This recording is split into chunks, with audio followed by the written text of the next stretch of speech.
Bonjour et bienvenue dans 88 images par seconde, tout de suite, les films du mois de décembre. It Must Be Heaven, un film étonnant, très beau, très drôle, on côtoie Tati par moments, nous sommes là devant une œuvre de cinéma comme on n'en fait plus, et ça fait un bien fou.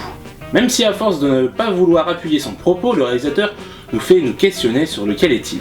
Ce dernier nous est remis au centre de l'histoire dans une scène de voyance improbable, 8 sur 10. Brooklyn Affairs, un film noir comme on n'en fait plus. Merci Monsieur Norton pour ce moment de cinéma. L'histoire est simple mais efficace.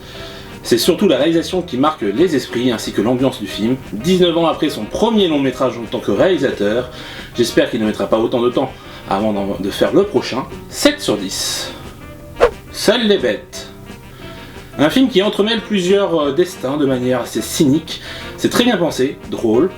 On passe un très bon moment, je vous le recommande et le casting est vraiment bon pour ne rien gâcher. 7 sur 10.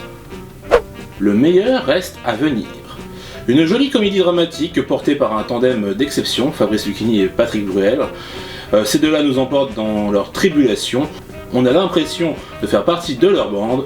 On rit, on pleure avec eux. C'est très bien fait et j'aime beaucoup l'idée du quiproquo. 7 sur 10. Marriage Story. Un film sur l'amour, bien plus qu'un film sur un couple qui divorce. C'est forcément un peu triste, voire mélancolique, mais c'est surtout très beau. On ressent tout cet amour qui vient entre eux. C'est d'autant plus déchirant. Adam Driver et Scarlett Johansson forment un duo qui s'accorde à la perfection. J'ai très envie de les revoir ensemble dans un autre film. Puis Noah Baumbach nous livre un long métrage superbement mis en scène avec de très beaux plans bien pensés. 7 sur 10. Liliane. Un road trip partant d'une bonne idée, mais la mise en scène se repose trop sur son actrice principale, qui est loin d'être charismatique et qui a du mal à porter le film à elle seule. Puis le film est trop marqué par des plans documentaires, vu que le réalisateur vient de là. C'est pas étonnant. 4 sur 10. La vie invisible d'Eurydice Gusmao. Un drame passionnant, malgré, il faut bien l'avouer, quelques longueurs. On regrettera d'apprendre finalement assez peu de choses sur Eurydice et sa sœur. Le film se concentre sur certains événements et fait l'impasse sur le gros de leur vie. Je pense qu'il faut le voir, ne serait-ce que pour le jeu des comédiennes principales. 6 sur 10. Une vie cachée. Le genre de film dans lequel on n'attend pas spécialement Terrence Malick, c'est intéressant et même si le film est assez long, avec ses plans contemplatifs, on a l'impression de ne pas avoir vu grand chose de leur vie. Auguste Diel porte le film avec sa collègue Valérie Pachner. On regrettera seulement que lorsque les Allemands ou Autrichiens sont méchants, ils parlent dans leur langue d'origine, et que lorsqu'ils sont gentils, ils parlent anglais. C'était pourtant pas si compliqué de faire un film en langue allemande de bout en bout. 7 sur 10. Six Underground. Michael Bay nous livre un action movie pas dénué d'intérêt. Même si à l'image d'un autre personnage de son interprète principal, Ryan Reynolds, il va un peu trop loin. Ça explose de partout, pour un oui, pour un non. Il abuse également de ses effets, il essaie de remettre au goût du jour les punchlines. Bref, il y a tout pour se croire dans les années 80. Si ce n'est qu'on a les technologies d'aujourd'hui, un plaisir coupable. 6 sur 10. The Lighthouse. Fan de vieux films en 4/3 noir et blanc ainsi que du précédent film de Robert Eggers, The Witch, et porté par un casting qui donne envie, Robert Pattinson, Willem Dafoe, ce film avait tout sur le papier pour me plaire, et c'est le cas. Le traitement de la folie par l'isolement est réussi, le traitement de l'histoire mêlant récits relatés de marins et fiction de qualité forme un tout très intéressant, le soin apporté à l'image est magnifique. Je suis impatient de voir ce que ce réal nous réserve pour l'avenir, car en 2 films je suis déjà admiratif de son travail. 8 sur 10. Docteur. L'idée est plutôt sympa, mais les anecdotes racontées ne sont ni les plus drôles, ni les plus originales. Cependant, on passe un bon moment, malgré quelques longueurs dues aux mauvaises blagues évidemment. 5 sur 10. Les envoûtés. Le personnage principal est d'un compliqué que ça en devient agaçant. Ces histoires de fantômes n'ont aucun intérêt. Bref, passez votre chemin, vous avez sans doute mieux à faire. 2 sur 10. Notre-Dame. Valérie Donzelli nous livre un film plutôt sympathique. Il y a un bel effort pour faire une comédie originale, malheureusement même si les effets sont bien là, la mayonnaise ne prend pas vraiment. De cela découlent quelques longueurs et un final très prévisible. Heureusement que le film recèle quelques inventivités et un certain charme. 6 sur 10.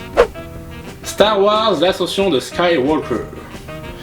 À mes yeux, le plus mauvais épisode de la saga. même en prenant en compte Solo. L'histoire est nulle, les pouvoirs de Rey sont plus que jamais aberrants, tout va beaucoup trop vite pour éprouver une quelconque émotion, la force devient n'importe quoi, le fanservice ne fait même plus plaisir, vu l'overdose et son inintérêt. J'avais plutôt apprécié les deux autres longs métrages de la postlogie, même s'ils n'étaient pas révolutionnaires, mais là en dehors de ces 3 PO et de la direction artistique du film, il n'y a rien à sauver. Tout est trop facile, tout le temps. 2 sur 10. Les deux papes. Un film quasi-documentaire sur le pape François et son prédécesseur, sur la passation de pouvoir entre les deux, c'est très intéressant, drôle par moments. Anthony Hopkins et Jonathan Pryce sont formidables dans leurs rôles respectifs. A voir si la papauté vous intéresse, 6 sur 10. The Aeronauts. Ce film retraçant un voyage scientifique en montgolfière au 19e siècle est plutôt prenant, malgré quelques longueurs qui proviennent étonnamment de flashbacks, plutôt que de la traversée en elle-même qui est plutôt captivante. Les moments de tension sont très réussis, Felicity Jones s'en sort plutôt bien, et Eddie Redmayne, fidèle à lui-même, fait un jeune scientifique convaincant, 6 sur 10. La Sainte Famille. Il ne se passe strictement rien du début à la fin. Alors certes, les comédiens ne sont pas mauvais, la réalisation n'est pas désagréable, et ça passe le temps, mais à part ça, 3 sur 10. La Vérité. À part dans la filmographie de Koreeda, ce film est d'une platitude sans nom. Dommage, après sa palme d'or. Les comédiens sont bons, Deneuve particulièrement. Certes, la fin est émouvante, mais le reste n'est pas très folichon. Je ne comprends pas bien ce qu'il a voulu faire avec ce film. Si c'était un film français chiant, il en est pas loin, donc 5 sur 10. Jésus, un film touchant. Je ne peux pas trop parler du sujet sans spoiler, mais je peux vous dire que c'est un film doux, sur un sujet pas si simple à gérer, surtout pour un enfant de cet âge.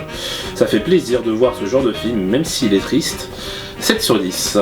Voilà, c'est tout pour les films du mois de décembre. Je ne vous donne pas rendez-vous le mois prochain, du moins pas sur cette chaîne The Cinematic Fools, mais sur ma nouvelle chaîne, le Geek Barbu. Le lien est en description. Allez, à la prochaine. Ciao!